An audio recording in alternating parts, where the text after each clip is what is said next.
Welcome to How Positive Are You, episode number 58. Today we are very pleased to have with us Felix de Fries from Switzerland to talk about the causes and treatment of immune deficiency, whether called AIDS or not. Welcome to the show, Felix. Hello, everybody. And welcome also to my co-host, Elizabeth Ely, who we will call Beth from now on. Welcome, Beth. Well, thank you, David. I'm glad to be here. Before we introduce our guests in any detail, let's get to some feedback.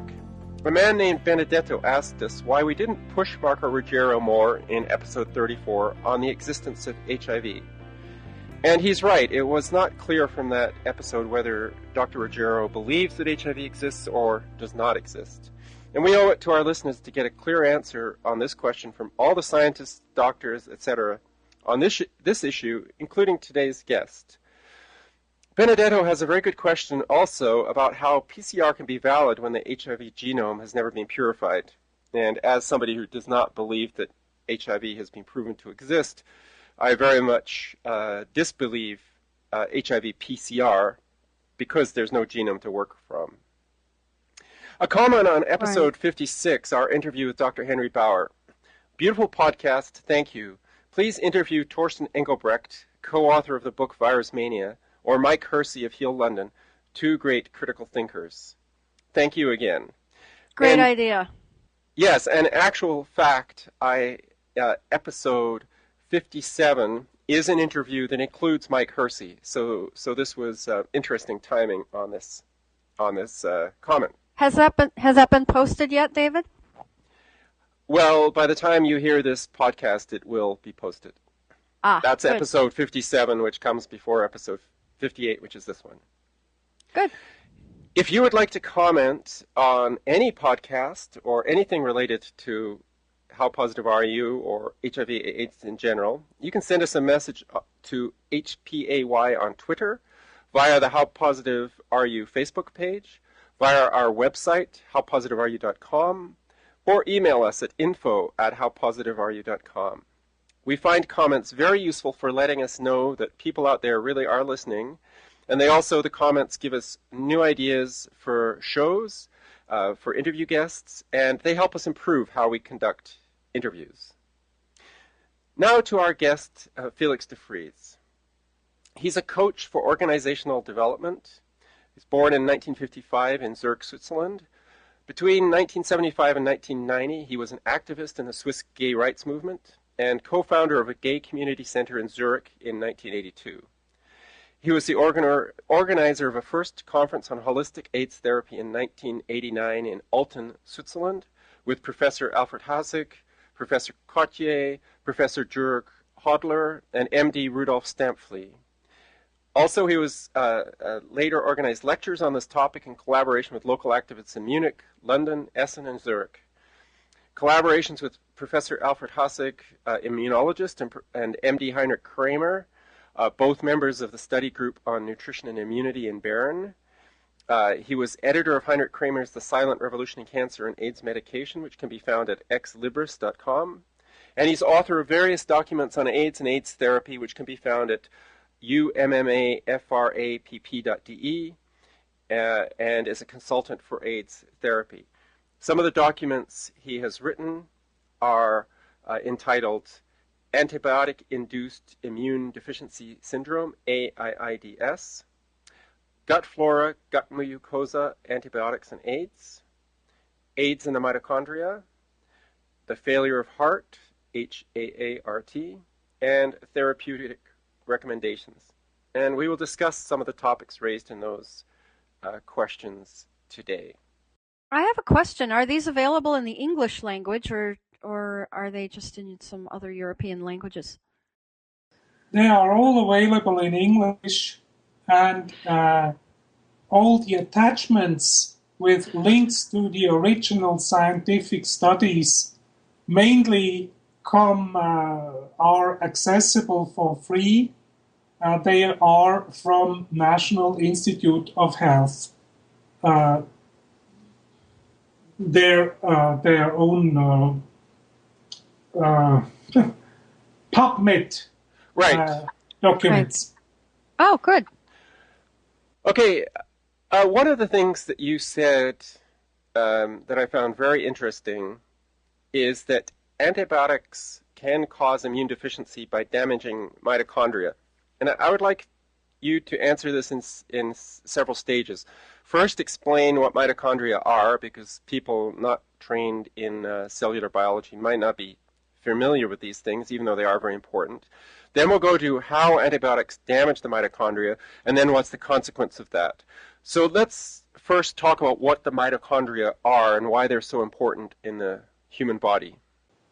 Mitochondria are cell organelles which inside of cells make the energy carrier molecules ATP that give all the energy for the human organism, for anything happening in the human organism is dependent of energy produced by the mitochondria. Mitochondria are have been earlier made fusion with other parts that all together form the human cell in evolution, but they have their own independent DNA. Yes, they are necessary for the production of energy by means of oxygen. There has been an energy revolution in the evolution, and the energy production by means of oxygen depends on mitochondria. Right, and so if I can try to restate this, because this is incredibly important. The mitochondria are found in every living cell in the human body, and stop me if I make any mistakes, that they regulate energy metabolism within the cell, that without mitochondria there would be no energy to allow the cell to exist, and that they have an independent life. They may in fact be symbiotic bacteria of some kind that helped produce higher organisms by living within the cells of higher organisms. And because of that, they have their own DNA, and they reproduce semi-independently from the cell. So when the cell nucleus reproduces its DNA, the mitochondria also need to reproduce. Otherwise, the future cell would have an insufficient number of mitochondria. So is that a reasonably accurate restatement, Felix? This is accurate. Mitochondria are inherited by the woman, so they only come from the side of the woman to the child, and damage to the mitochondrial DNA can be inherited from the mother and can go over the generations. So there may be many things that are caused by mitochondrial damage, but one would expect that muscle problems, because muscles require so much energy, would be a symptom of mitochondrial damage. Is that what we actually find? This is what we actually find, and this is also what we find in AIDS-defining diseases, including the wasting syndrome. Okay, so now we know what mitochondria are. Can you explain how antibiotics, and we're not even talking about AIDS therapy here, we're talking about antibiotics. How do antibiotics damage mitochondria? Antibiotics damage mitochondria in 2 or even 3 ways. One way is antibiotics block the ribosomes of bacteria which occur on the cell membrane. And this is how most kinds of antibiotics work. As the ribosomes of mitochondria and of the mitochondrial translation chain also occur on the cell surface, they are in many cases also inhibited by this antibiotics. This means this leads to mutations in the mitochondrial translation, and it leads also to a decline of energy production in cells, in all cells, certainly, but also in immune cells. And so the decline in CD4 T helper cells, for example, which has been attributed to HIV, can clearly be traced back to this inactivation of the mitochondrial translation by antibiotics. And what we were saying earlier is that mitochondria have a lot in common with bacteria, so it's not at all surprising from a logical perspective that something that's designed to kill bacteria, however it's designed to kill them, would also damage or kill mitochondria. Now, that's true. There are other classes, there are other ways of how other types of antibiotics kill bacteria. There are other ways, and certainly, as I have demonstrated in the documents on the role of the intestinal flora and the effect of antibiotics, there are other ways how antibiotics damage the intestinal flora, the bacteria, and by this action damage followingly the immune system and induce the permeability of the gut mucosa, which has severe following effects in AIDS. Right. That's interesting. Because when we're talking about intestinal flora, we're really making a very, very important point. There's a lot of talk about what an immune system is. Well, most of what we would call an immune system is in our guts. It's in our digestive system. And most of the complaints I hear from that certain subset of AIDS patients, say American gay men or gay men living in industrialized countries, are related to Candida overgrowth, which is an overgrowth of fungus, which happens when you don't have enough good intestinal flora and when your mucosa has broken down. This is probably the most common symptom of what we call AIDS, and it can manifest in various ways. This is what I pointed out in two documents that one can find on this website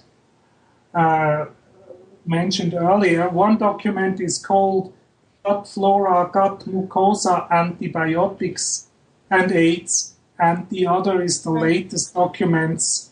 And the earlier document is AIDS and the mitochondria, and the last document was AIIDS on the role of antibiotics. These might be required reading for gay men who went through, say, the 80s, when the lifestyle was very damaging to the intestinal flora. And in fact, I've talked to many gay men, and one common feature is they've never heard of what intestinal flora are and why they're important. I find that quite basic to know.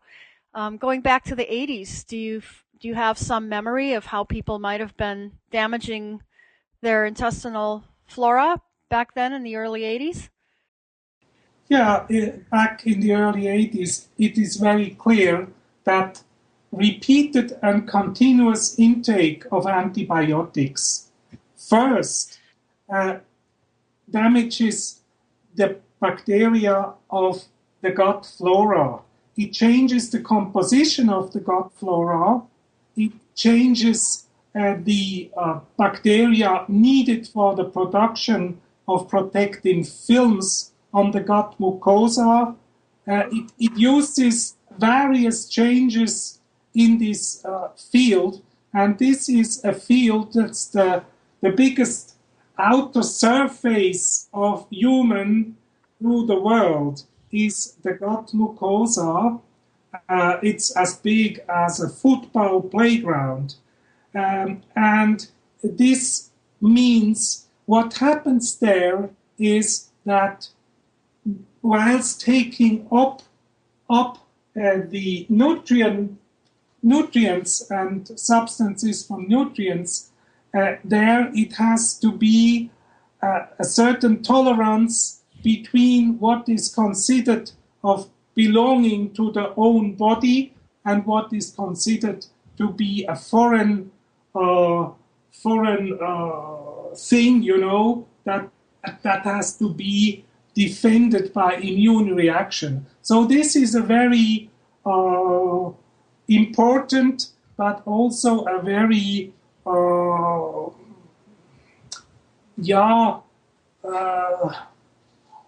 special field, of immunity.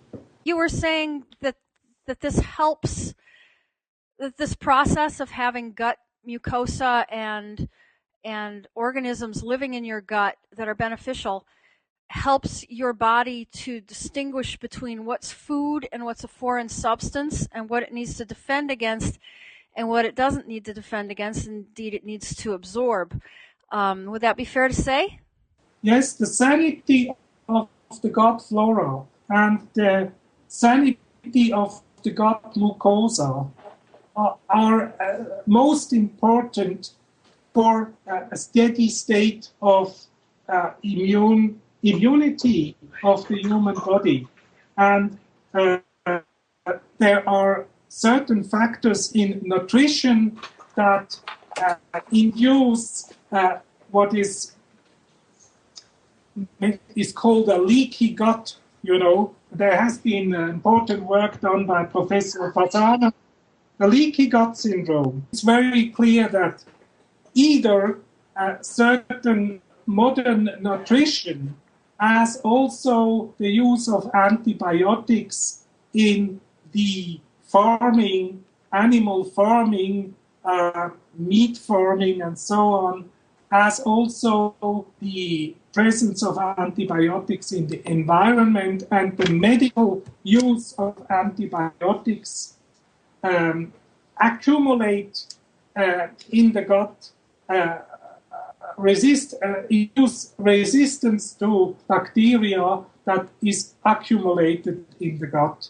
I'd like to turn the questioning back over to David, but before I do, just to mention that I had heard that gay men in the late 70s and early 80s would just take handfuls of antibiotics. They would have actually a running prescription for antibiotics to supposedly prevent sexually transmitted diseases based on the lifestyle that they were living, which involved, many, many sexual partners.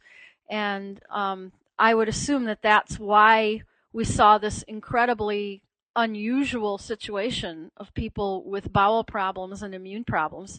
And I won't say more. I'll kind of let this conversation take a different course. Well, this is true, and this is an important factor, that the extensive use of antibiotics by the gay community, but also by doctors with gay patients in the 70s and the early 80s, led to this type of immune deficiencies. And the two or three earliest illnesses that defined the AIDS syndrome were pneumocystis carini pneumonia. One of them was pneumocystis carini pneumonia, and these illnesses were affected directly by antibiotics such as sulfa drugs, such as tetracyclines, and this is how the problem of antibiotic multi-resistant bacteria turned up first, mainly in the gay community of New York and San Francisco. Let me try to recap what we've learned so far. So the mitochondria are bacteria-like and obviously can be damaged by some antibiotics.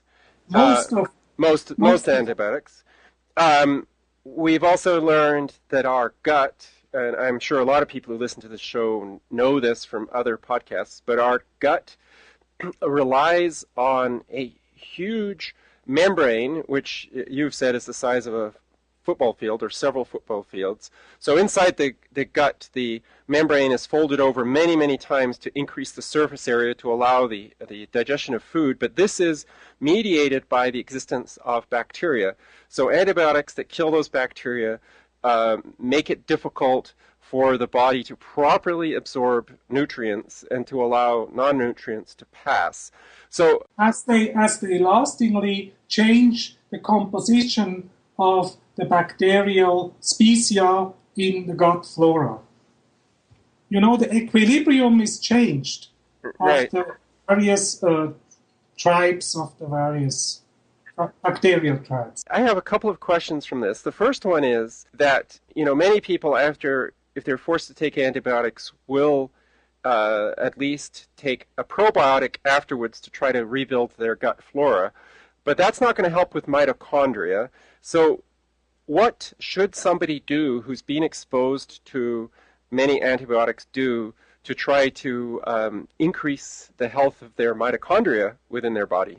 Yes, this is what has not been done in the antibiotics crisis of the 1970s and 80s before AIDS came up and the HIV retrovirus was postulated. And there was no probiotic immunity restituting treatment after administration of antibiotics. And nowadays, many doctors still think that giving a probiotic yogurt is an efficient treatment to resolve the problem of the damage induced by antibiotics. But the damage induced by antibiotics is not only happening on the level of the gut flora, as I explained earlier, it is also happening on the level of the mitochondrial translation and energy production, and it is also happening on the transportation of oxygen into the cells, which can also be damaged by antibiotic uptake. So a treatment to repair mitochondrial translation and mitochondrial function beside of a probiotic treatment by means of various things, on various levels, also needs a treatment that brings the necessary basic elements to the cells so that a reparation of mitochondria and of the endosymbiosis of mitochondria and the cell nucleus can be re-established. To some extent, is this problem self-resolving? So in other words, if you stop taking antibiotics and have a diet that is good, high in nutrients that will help with the rebuilding, over time, will the mitochondria rebuild themselves? This depends, because many people who have made changes in the bacterial flora of their gut later have the problem that they cannot efficiently make an uptake from nutrients from the food they eat. This is one problem occurring here. And the other thing is there are damages on various levels that have to be treated, for example, by infusions or by administration of amino acids in higher doses, also vitamins and other trace elements have to be supplied in higher amounts, so that then cells can reestablish and mitochondria can reestablish their endosymbiosis. And I have just today again taken the study by Leonore Herzenberg and De Rosa from the year 2000. They have demonstrated in a clinical trial that by administration of NAC, acetylcysteine, the immunological situation of AIDS patients, the glutathione level, the level of antioxidative molecules in cells, can efficiently be enhanced, and that the mortality of the patients taking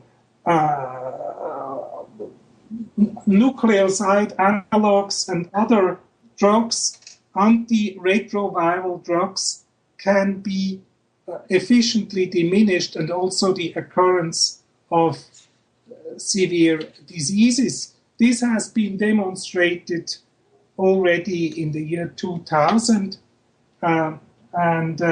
so it is very clear, even in the new age, that particularly along with the HAART treatment, there has a high dose treatment has to be administered to diminish the damaging side effects of HAART.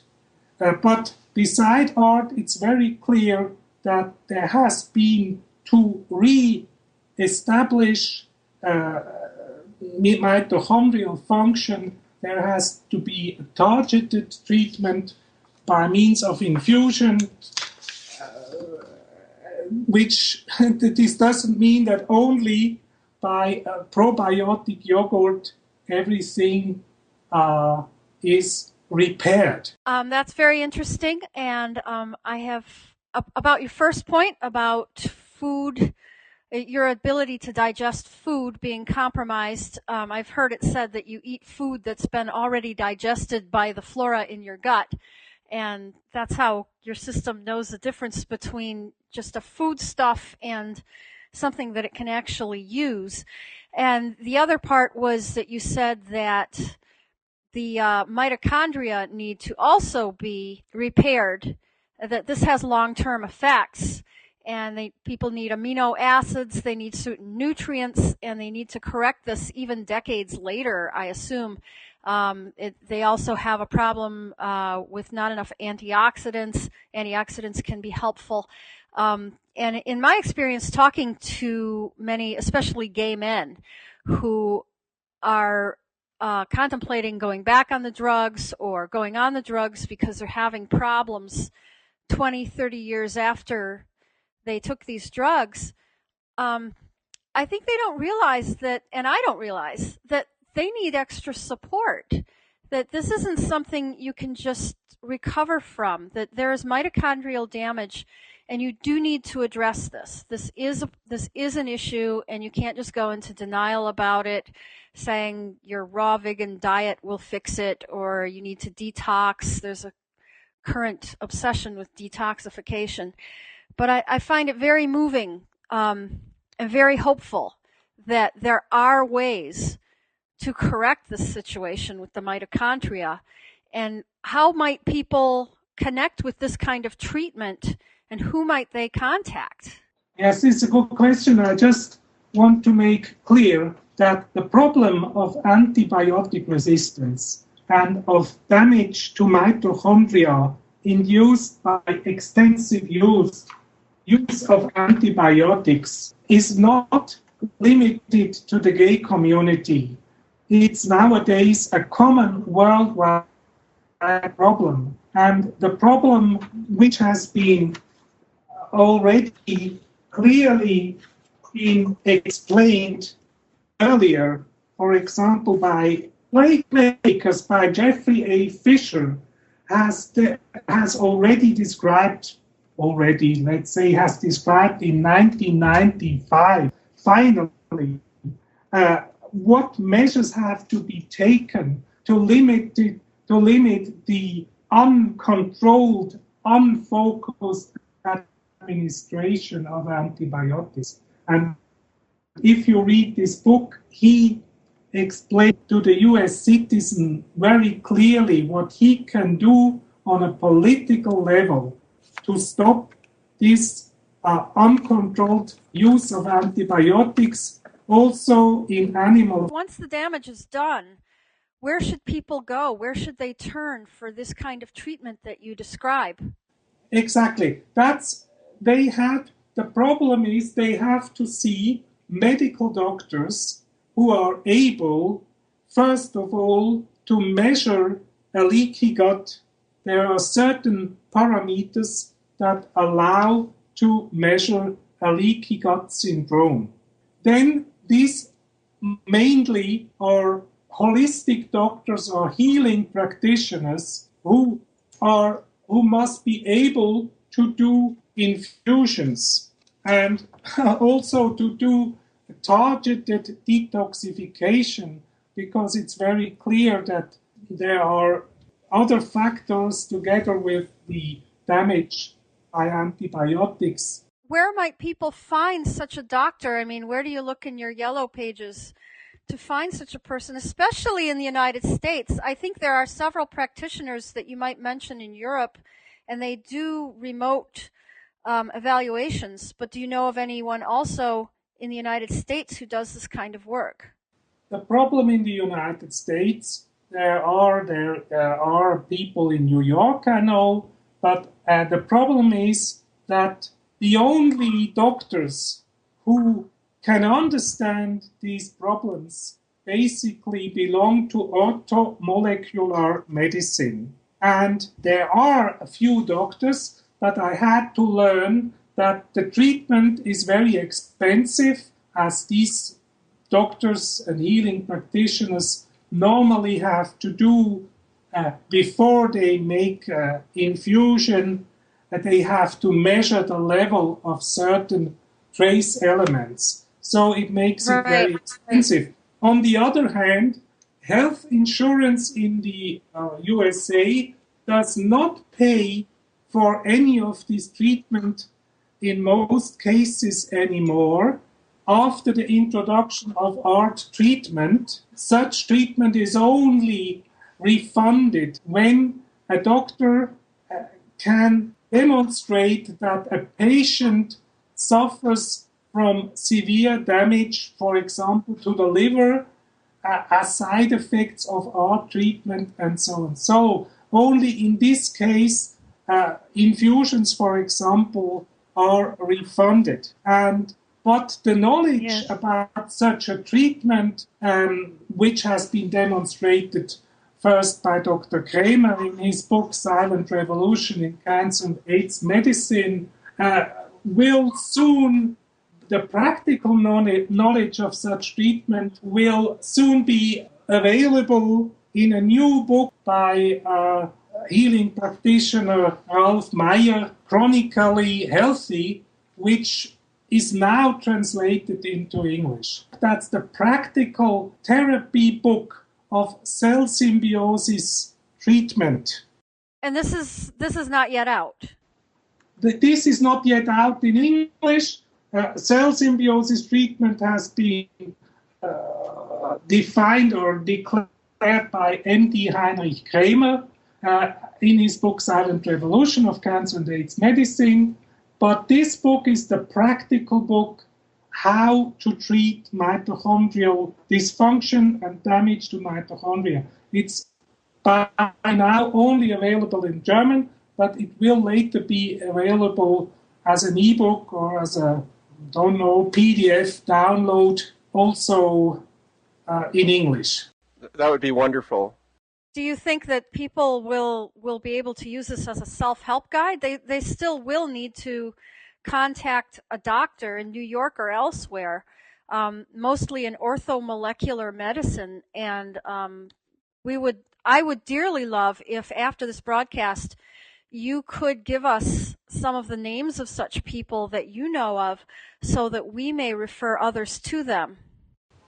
I only have found in California one doctor, a website from a doctor, which openly declares to do infusions and to belong to orthomolecular medicine, but there are certainly some doctors. But I mean, it's very clear that such infusions of glutamine, of N-acetylcysteine, and so have to be available for patients at public hospitals and have to be refunded by the health insurance.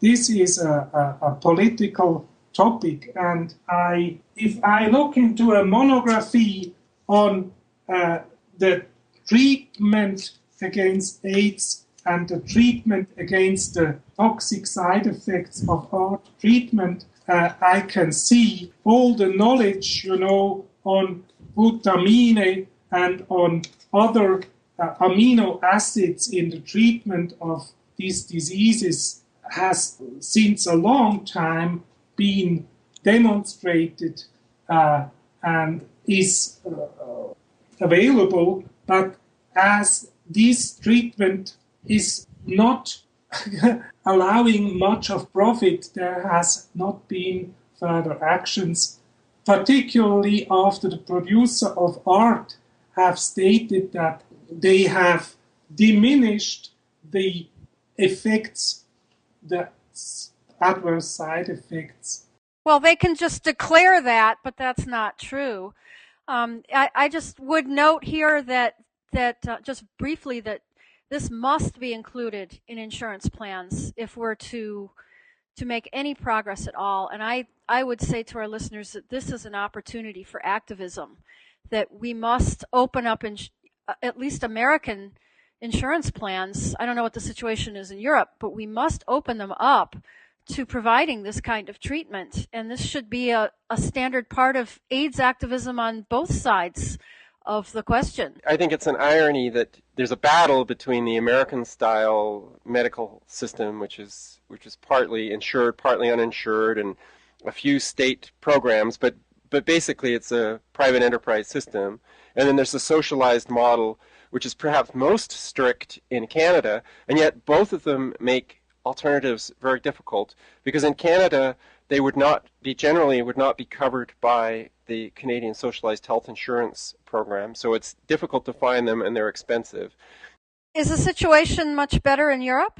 This is the same situation in Europe, because the whole topic of AIDS treatment has also here entirely been monopolized by the producers of antiretroviral treatment. And also here, there is no refunding for all such measures, or only to a very small degree. But I think in regard of the severe damaging and mitochondrial toxic effects of HAART, and also of the mitochondrial damaging effects of antibiotic treatment, there has to be a free choice of treatment has to be established for anyone affected by a positive result in the HIV test. So a freedom of the treatment, and also a refunding of alternative treatment measures, and also the laboratory tests needed for this treatment. This is crucial. Yes. Could we talk a little bit about how antiretroviral therapy for AIDS, HAART, or whatever you want to call it, how does this do damage similar to antibiotics or other pharmaceuticals? What are the effects of ARVs that you are concerned about in your studies and in your research? It is very clear since a long time that the antiretroviral treatment is mitochondrial toxic. And there are some studies who have, or unto the day, studies who have demonstrated this. It's not only the nucleoside analog drugs which are mitochondrial toxic, but it's also protease inhibitors and some non-nucleoside analog drugs which do damage to the mitochondria. It has to be understood that HAART mainly is a therapy to control multi-resistant bacteria and multi-resistant fungi and other pathogens. And this is done by cell toxic and cell division, cell toxic effects and cell division preventing effects. Speaking about antiretroviral therapy, all HAART combinations that I know of include a nucleoside analog, and nucleoside analogs can only be used by the body if they manipulate ATP, which is the energy currency of the cell used by mitochondria. Also, it's known that nucleoside analogs are designed to interfere with DNA synthesis, so again, they would directly attack the mitochondria from that perspective. So one would expect that nucleoside analogs, at least, would be the most toxic class of drugs to mitochondria. Yeah, it's toxic to mitochondria, and it's also toxic to bacteria. The idea is also the effect is, first of all, a toxic effect on bacteria. Felix, might this explain this toxic effect on multi-resistant bacteria? Might this explain why many people do feel better, at least in the short term, especially in life-threatening situations, on HAART, on ARVs? The problem was very clearly that in the early 80s and mid-80s, more and more people were having multi-resistant bacteria, multi-resistant strains of any kind, which could not be efficiently treated anymore by the available antibiotics.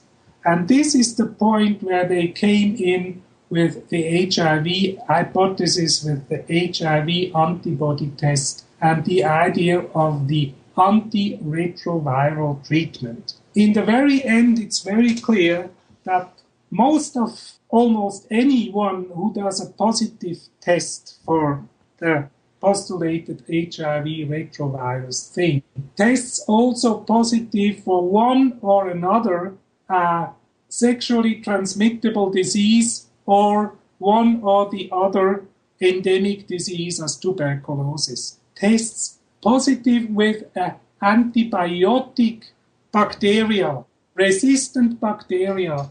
So it's very clear that the task of HAART is, if there are bacteria which cannot be suppressed anymore by single antibiotics, the idea of a general antibiotic, cytostatic and cell division suppressing treatment is to re-establish a new balance between a weakened immune system and multi-resistant strains. So your answer briefly is yes, these ARVs are more powerful antibiotics, and they are more powerful against multi-resistant strains. The problem is they do have a cost, and that is to your mitochondria and your gut. This is from the beginning on the problem, and yes. The thing is, even if a certain balance can be re-established for a certain time by means of HAART treatment, we know, we had to learn that after a short time resistance, what has been called resistance, occurs, and that their infections occur along with our treatment that need, again, the administration of certain antibiotics additionally to the ART treatment. So you're just upping the ante. You have to go for more and more powerful toxic drugs as you go along. And we've heard another guest mention this as well, that you start with the cheaper ARVs and you go along to the more expensive ones, which sounded kind of like a conspiracy to make you spend more money in the end. But basically, it's really about, you really do need more powerful drugs if you're on this path, and you need to just get off that treadmill. Just get off it. Don't take these. Repair your mitochondria, repair your immune system. The problem is that as our treatment before all is an antibiotic, antibacterial, antimycotic treatment, Yes. It brews de novo resistant strains. And this is how what is called the viral load goes up, so that by means of new ART formulas and by means of new supplementary antibiotics, these resistant strains have to be suppressed again. That's the whole story about the growing and declining viral load thing. So this treatment can only be for a limited time, can be efficient, to rebalance a certain equilibrium, but it's very clear that it can never be an efficient treatment on the longer run. So what you're saying is that it's can have some short-term benefit for some of the problems that are caused by, for example, prolonged use of antibiotics and the consequent imbalancing of the bacterial flora. But you're saying it is not specific to HIV. And a follow-up to that, do you think that this thing we're trying to attack with a nuclear option, this thing called HIV, do you believe that this virus exists to be attacked? I'm absolutely sure that this virus does not exist and that all the parameters measured to be products of such a virus are induced by the extended use of antibiotics and some other factors as environmental toxins and so on. So it's very clear after 25 years of looking into this topic that either one says, the discussion was always, is HIV a virus, infectially transmittable virus, viral pathogen, or is HIV kind of an activated, turned as retroviral part of the human genome, a part which is of the normal human genome, which is activated under certain environmental conditions. But it is very clear that what is measured by these HIV testing can only be measured after infections of endemic diseases like tuberculosis or infections of sexually transmittable diseases after treatment with antibiotics. And if you look into the whole epidemiology, also in the United States, you can learn clearly that the positive test comes up after 1 or 2 or 3 antibiotic treatments of such illnesses. This is when the positive result comes up. So the effects of antibiotics on cell metabolism and so induce the formation of the signals and products and structures that are later measured to be products of an HIV retrovirus. And here you're talking about the antibody test itself, the CD4 count test, and the viral load test. You're saying that those are all related to the use of antibiotics or other damaging pharmaceuticals. Exactly. As you have mentioned earlier, also the testing by PCR method is done, we don't even know exactly the characteristics, that are there defined to be HIV specific. As there has never been an isolation of HIV, as it has never been demonstrated according to the rules established by Montagnier and others for the demonstration of retroviruses. There is no, it's very clear that we don't have any standard to measure such a thing. So if HIV, as Montagnier and others try to say, using the escape way now, is something like an activated part of the human genome, a part that is activated under certain environmental circumstances, and that what is measured by means of the tests are products of such an activated retroviral part of the human genome, this would be something new, but it's not what they postulated. Then it's not, one cannot speak of HIV infection, and this is saying there is no infectious virus, there is only something that can be measured under certain environmental stresses or after certain treatment. That is always left over. You have been involved in this battle to change the way we look at health, particularly the health of gay men, particularly in an environment of antibiotic abuse, if we can call it that. Do you see any positive changes amongst gay men, amongst AIDS activists? Do you see any better understanding of these health issues, the damage that can be done by antibiotics and ARVs? I think, the HIV/AIDS model and the concentration, the statement that HIV is itself is a pathogenic entity, and that by means of safer sex, the transmission of this virus can be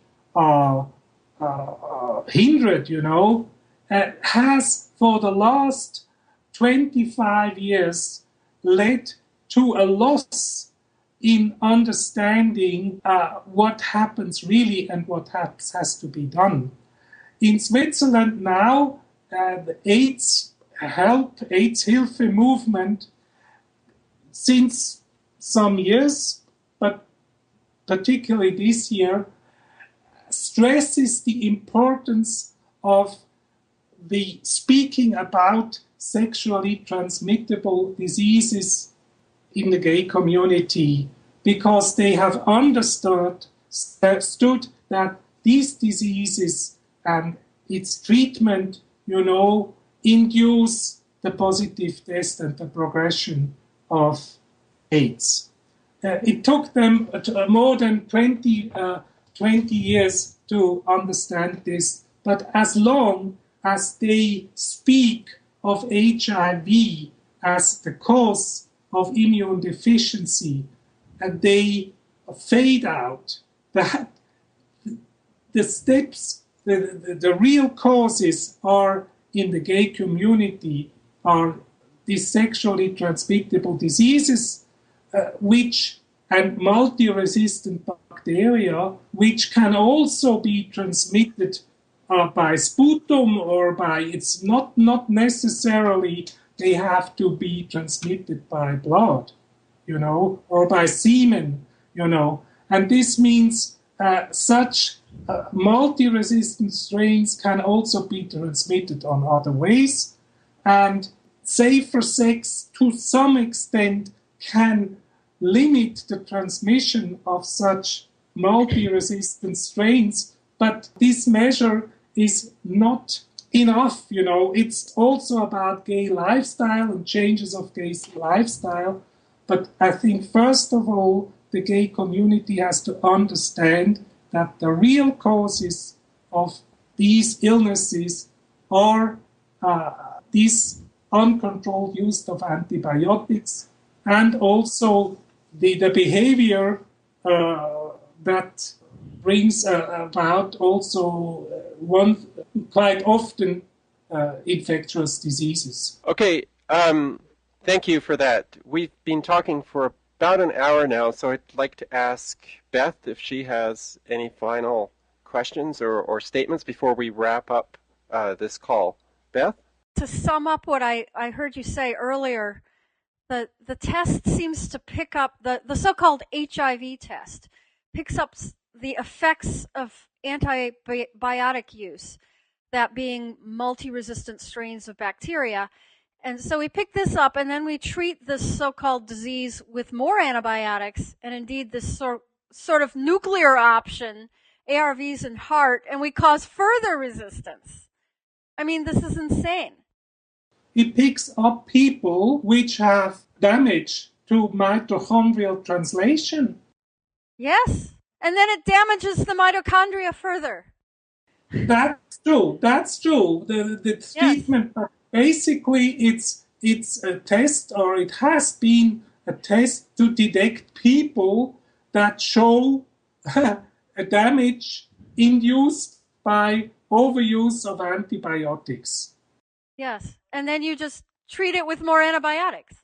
I mean, the problem is if someone has a sexually transmittable disease or has an endemic disease, he or she has to be treated by antibiotics. But it has also to be understood that not all of these pathogens, if we take chlamydia, that the lack in resistance to such pathogens also has to do with the general situation of the organism. But basically, if someone has such an infection, he has to be treated by antibiotics. And this is what is normally done. So this is why everyone who gets an antibiotic treatment, there should be a national register of administration of antibiotics. There should be made sure that everyone who receives an antibiotic treatment later receives a probiotic treatment, a treatment to reestablish the immune function and to reestablish normal cell metabolism, including mitochondrial function and so on. So this is the only thing that has to be done. And then right. the other thing is the change of lifestyle or the understanding of being gay and so on. So these are very old topics, that are addressed now by counseling and so and so, yes. which is okay, and also by how to change nutrition and all of these topics, like kind of psychosocial counseling or in various fields, So we're really back where we started with not having a virus being so-called discovered and looking at the lifestyles of the people involved. And what you say, your wish list of things is touching. It's going to be very hard to get that you want everyone on an antibiotic to be put in a national registry and be given recovery treatments to recover their intestinal flora and their mitochondria. I mean, this is very tall order in the United States. This register is what Geoffrey Fisher has asked for 10, 15 years ago. Who is Geoffrey Fisher? The author of The Plague Makers, a specialist for effects of antibiotics. When your earlier vice president, the vice president of Bill Clinton, Al Gore at that time was in the Congress and wanted to do lobbying to establish such measures in really? clinics. That's very interesting. That's the description in the book, but in the end he failed to in lobbying for these changes of laws. But this is where we have to start, and also in regard of the damaging effects of HAART, and we have the first thing we have to ask for is that the forced administration of HAART to pregnant mothers and their newborns and their children has to be stopped at once. It has to stop. Yes. Can I just sum up here, because I see this as something I just want to slow down and take note of, that it's something that perhaps both the dissidents and the mainstream could potentially agree on, that if we're going to have these treatments out there, there should be some joint activism to make access to these alternative treatments that clean up the damage, that this should be paid for by insurance. It should be kept track of in a registry. You should know the dangers of taking these drugs. And I think that a lot of people on the mainstream side have been on these drugs or are on these drugs, and it would be quite educational for them to know that should anything go wrong, there's no recourse in the United States, and that the next step is to increase access to the kind of treatments that you describe that repair the immune system, that repair the mitochondria. And that's all I'm going to say. I've talked on, but I really found that rather profound. Yeah, I would just like to thank Felix for joining us in a very interesting conversation, perhaps a little challenging at times with the detailed technical content, but I think it is extremely important. I think the one bright spot here is that individuals, regardless of what the government should do or could do, individuals can take charge of their health care. They can limit their consumption of antibiotics. They can take action to repair the damage after they take antibiotics. And of course, most individuals, with the exception of mothers and some other groups of people, most HIV-positive individuals can refuse to take antiretroviral treatment. And every HIV-positive person should educate themselves on these issues and related issues so that they can make an educated decision about what health care they want. So, Beth and Felix, I'd like to thank you very much for joining me today. Last comment. At the website ummafrapp, ummafrapp.de, you also find my treatment recommendations, where there is a description of all measures that one can take to re-establish the gut flora, the gut mucosa, and all other natural preparations, anti-inflammatory thing. There is a whole treatment description of the measures to be taken in the view of the cell symbiosis treatment in the case of immune deficiency. And there will be a new version for the USA. Well, we will definitely link to that website, and thanks for mentioning that. So, again, thank you very much for joining us today, and thanks, Beth, for co-hosting again today. No problem. My pleasure. This has been very, very helpful information for our listeners. Yes, and to our listeners, thank you for listening to this podcast. And if anybody would like to support How Positive Are You through a donation or through advertising with our show, please contact us. We find this work very rewarding, but some assistance with the expenses we incur would definitely be appreciated and would help get more issues of How Positive Are You on the air. Goodbye for now. Bye. Bye-bye.